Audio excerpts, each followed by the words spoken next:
పిన్నెల్లి రామకృష్ణారెడ్డి మీద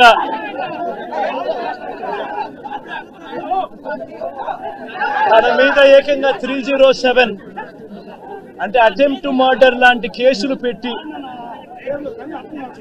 ఏ రకంగా అన్యాయంగా తనను జైల్లో నిర్బంధించడం జరుగుతా ఉందో కూడా చూస్తా ఉన్నాం.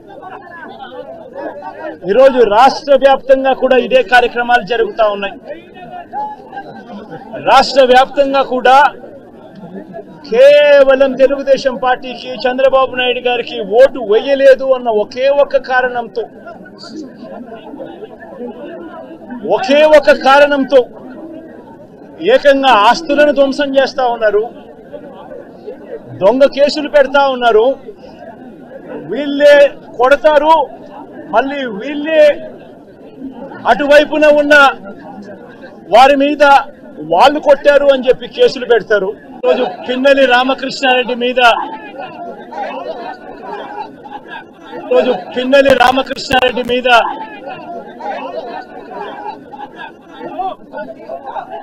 తన మీద ఏకంగా 307 అంటే అటెంప్ట్ టు మర్డర్ లాంటి కేసులు పెట్టి ఏ రకంగా అన్యాయంగా తనను జైల్లో నిర్బంధించడం జరుగుతా ఉందో కూడా చూస్తా ఉన్నాం. ఈరోజు రాష్ట్ర వ్యాప్తంగా కూడా ఇదే కార్యక్రమాలు జరుగుతా ఉన్నాయి. రాష్ట్ర వ్యాప్తంగా కూడా కేవలం తెలుగుదేశం పార్టీకి చంద్రబాబు నాయుడు గారికి ఓటు వేయలేదు అన్న ఒకే ఒక కారణంతో ఏకంగా ఆస్తులను ధ్వంసం చేస్తా ఉన్నారు, దొంగ కేసులు పెడతా ఉన్నారు. వీళ్ళే కొడతారు, మళ్ళీ వీళ్ళే అటువైపున ఉన్న వారి మీద వాళ్ళు కొట్టారు అని చెప్పి కేసులు పెడతారు. ఇంతటి దారుణంగా ఈరోజు రాష్ట్రంలో పరిపాలన సాగిస్తా ఉన్నారు. నేను అడుగుతా ఉన్నా, ఇదే గత 5 సంవత్సరాల కాలంలో వైఎస్ఆర్సీపీ పరిపాలనలో ఉండగా, వైఎస్ఆర్సీపీ ప్రభుత్వంలో ఉండగా అప్పుడు జగన్ ఏం చేశాడు? కులం చూడలేదు, మతం చూడలేదు, ప్రాంతం చూడలేదు, చివరికి ఏ పార్టీకి ఓటు వేశారన్నది కూడా చూడకుండా ప్రతి పథకము ప్రతి మనిషి కూడా అర్హత అన్నది మాత్రమే ప్రామాణికంగా తీసుకొని ప్రతి ఇంటికి డోర్ డెలివరీ చేసిన ప్రభుత్వం వైఎస్ఆర్సీపీ ప్రభుత్వందైతే, జగన్మోహన్ రెడ్డి ప్రభుత్వందైతే ఈరోజు కేవలం తెలుగుదేశం పార్టీకి ఓటు వేయలేదని, కేవలం చంద్రబాబు నాయుడు గారికి ఓటు వేయలేదని, కేవలం ఓటు వేయలేదన్న ఒక్క కారణంతో ఆస్తులు ధ్వంసం చేస్తా ఉన్నారు, మనుషులను కొడతా ఉన్నారు, కొట్టిబడి కేసులు పెడతా ఉన్నారు. ఇంతటి అన్యాయంగా రాష్ట్రాన్ని రావణ కాష్టం చేస్తా ఉన్నారు. రాజశేఖర రెడ్డి గారి విగ్రహాలను విరగొడతా ఉన్నారు, పగలగొడతా ఉన్నారు.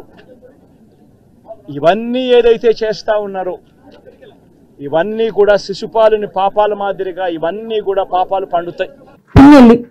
ఆయన మీద ఒక హత్యాయత్నం, ఈవీఎం బాక్సులు బదలగొట్టారన్న ఒకటి, ఇవన్నీ కూడా రికార్డెడ్ గా దొరికిన తర్వాత అరెస్ట్ ప్రక్రియ అనేది ఎలా జరిగిందో మనందరికీ కూడా తెలుసు. ఆయనని తీసుకెళ్లి ఆయన పరామర్శించడానికి జగన్మోహన్ రెడ్డి అనే వ్యక్తి, ఒక మాజీ సీఎం, ఫస్ట్ తీసుకున్న ప్రోగ్రామ్ కూడా ఏంటంటే ఒక ఖైదీని వెళ్ళి కలవటానికని ప్రోగ్రామ్ తీసుకున్నారు. అది అతని ఇష్టం. అది కూడా ఏంటి, ఒక 25 లక్షల రూపాయలు ఖర్చు పెట్టుకుని అక్కడికి వెళ్ళి ఒక హెలికాప్టర్లో వెళ్ళారు, ఒక డబ్బున్నవాడు వెళ్ళాడు, తీసుకొని పెట్టుకున్నాడు. నేను ఇక్కడ ఏమంటానంటే, యాక్చువల్గా పిన్నెల్లి గారికి ఉన్న ములాఖాతులు టైం అయిపోయింది కాబట్టి అయినా కూడా హ్యుమానిటీ గ్రౌండ్స్ లో ఒక ఎక్స్-సీఎం రిక్వెస్ట్ చేస్తే పర్మిషన్ ఇచ్చాం, అవునా కదా? ఇంతకుముందు చంద్రబాబు నాయుడు గారిని అక్రమంగా జైల్లో పెట్టినప్పుడు కుటుంబ సభ్యులకి 3వ ములాఖాతు ఇవ్వాలంటే ఇచ్చేవారు కాదు. కానీ ఈరోజు మేము ఏం చేశాము, అతని రిక్వెస్ట్ అంటే అతనికి పర్మిషన్ లేదన్న సంగతి కూడా తెలుసుకున్న తర్వాత కూడా అతను రెడీ అయ్యారంటే అక్కడ గలాటా సృష్టించడానిక?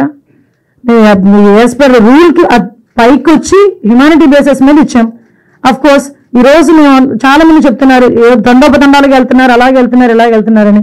నేను ఒకసారి ప్రిన్స్ ఐజీ గారితో కూడా మాట్లాడినా, అసలు ఎంతమంది ములాఖాతులు వెళ్తున్నాయి, యాజ్ పర్ రూల్ ఎలా వెళ్తున్నాయి, మేము అన్ని కూడా మాట్లాడుకుంటున్నాం. ఆయన బయటకు వచ్చి ఈ రోజు బయటకు వచ్చి అక్రమంగా అరెస్టులు చేశారు. అక్రమంగా ఏంటి? సీసీ ఫుటేజ్ చూసిన వాళ్ళు ఎవరైనా అక్రమ కోర్టు ఇచ్చిందండి అతను అరెస్ట్ చేయమని? దేని మీద బెయిల్ వచ్చిందని ఇప్పుడు 10 రోజుల తర్వాత T07 ఎస్ఐ గారు పెట్టారు. 10 రోజుల వరకు ఎస్ఐ గారికి అత్యాచారం చేసినట్టు తెలియదా అడిగారు. 10 రోజుల తర్వాత T07 పెట్టారు కేసు. అవును. 10 రోజులు తెలియదా అని అడిగారు.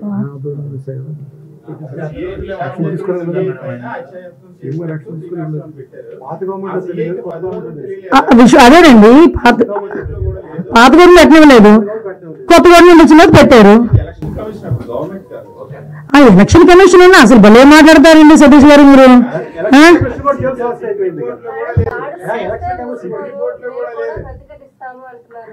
దాడులు ఎవరు చేశారు ఈ రోజుకి నాకు చెప్పండి? దాడులు ఎవరు చేశారు? దాడులు చేసినట్టు ఎక్కడైనా రికార్డెడ్ గా ఉన్నాయా? ఎవరైనా కంప్లైంట్ ఇచ్చారా? ఏదైనా త్రూ రూల్ ప్రకారం చేస్తున్నాము.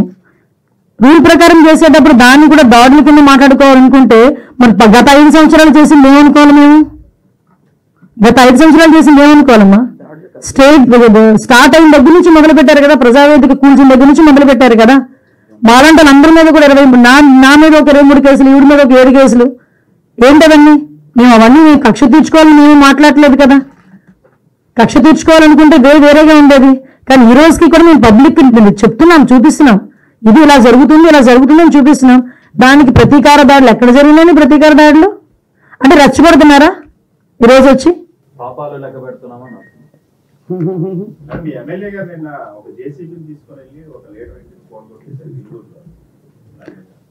దాని మీద ఆల్రెడీ కేసు కూడా ఫైల్ అయింది కదా.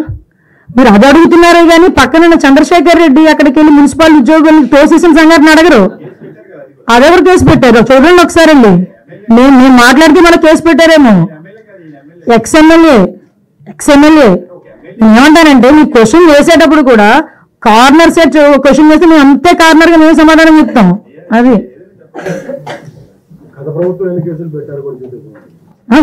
నేను ఎగ్జాంపుల్ అండి, best example. As a home minister I have 23 cases, atrocity కేసుతో సైతం. అట్రాసిటీ కేసు నా మీద ఉంది. నేను కడపకి వెళ్ళి కోర్టుకి అటెండ్ అవుతున్నా. డీసీపీ గారు కూడా చెప్తున్నాను నేను, ఏదో చూడండి సార్ అని.